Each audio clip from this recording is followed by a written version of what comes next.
Andy, let's start this interview talking about the 30 years of Erasure. Yeah.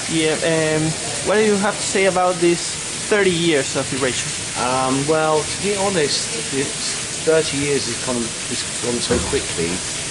You know, I feel like when I started, I was only a boy with Erasure, even though I was 21 years old, which is not that young, but I was 21, and Vince was already established as an artist, so I kind of, and I was a huge fan of Yazoo, and so when I knew I had the job with Vince, it was I felt a huge responsibility to live up to the name, you know, with Alison Moyet.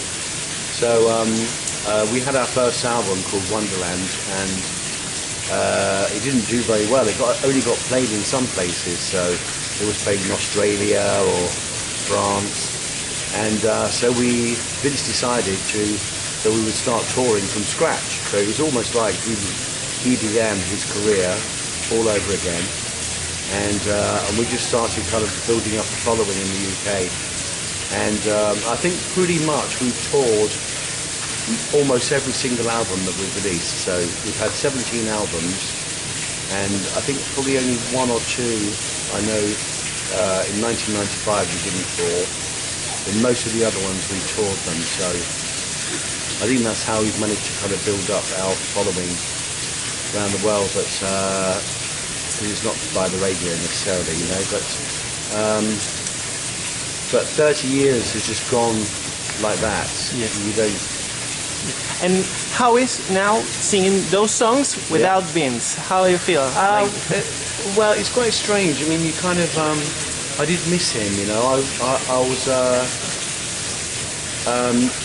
not last night, I think the night before in, where were we, man? Argentina. Second week. Oh yeah, in Argentina, yeah. I really miss Vince being there, you know, because, well, I know he wouldn't like it though, because it's so crazy, all the people and stuff, you know.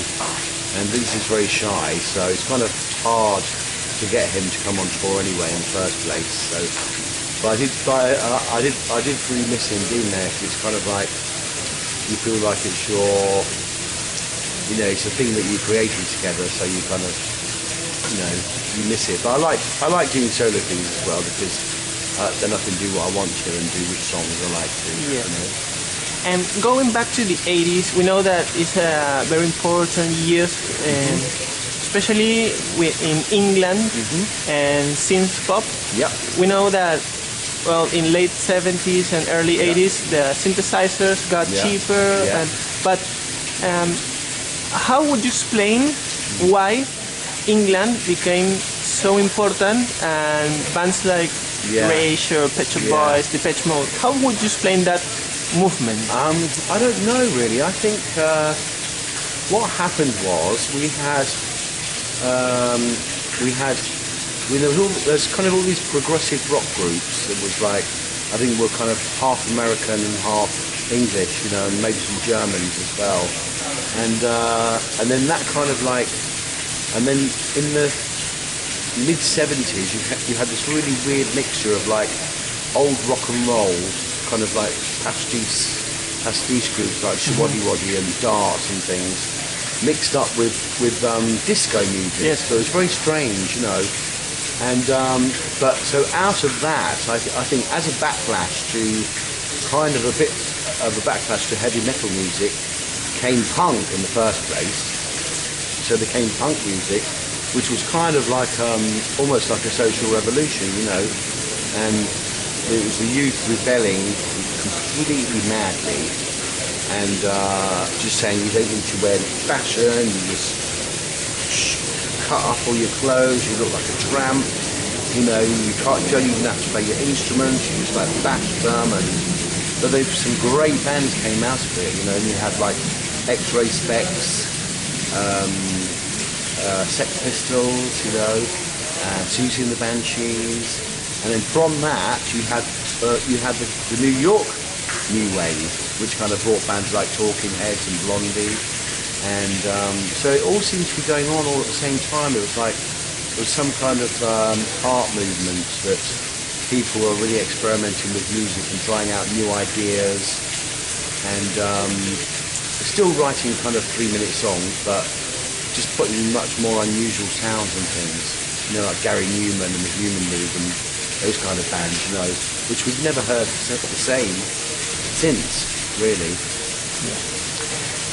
Talking about these days, you now tour in South America. Obviously, this is not your first time here in South America. How would you feel that this side of the world has influenced you, maybe in terms of music? Well, I've always felt like because I've always felt like a bit. My she's always said to me to always support the underdog, you know. And I've always felt like that South America has kind of always had a hard deal because it's, you know, you've had government takeovers and collapsing economies and things like that, you know. And I've always felt very hopeful for the future for South America because I've always thought, well, the people are really nice. It just needs like sorting out, you know, that the corruption and stuff like that needs sorting out. And so I just always felt a deep affinity, I think, with people.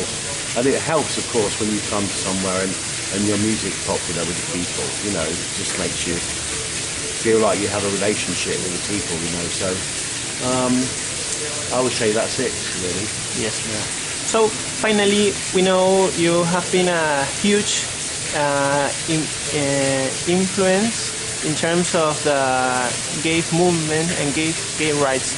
Now, in this 2015, what would you think should be the next step? What is the urge of this movement?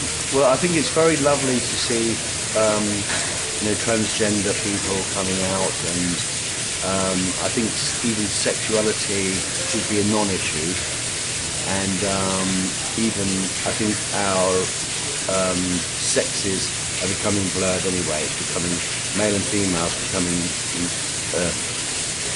non-existent, you know. So you're always going to have opposing forces to whatever's going on. So I don't think there's ever going to be a perfect balance, not to anything, but hopefully there'll be some calm periods, you know, because I think at the moment it's quite tumultuous, there's lots of war going on, and which I really hate it, you know. And but I think the gay rights movement has been carried on from the civil rights movement, you know. And now we're seeing the whole thing against black people in America and stuff, you know.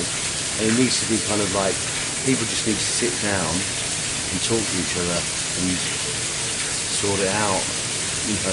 Okay.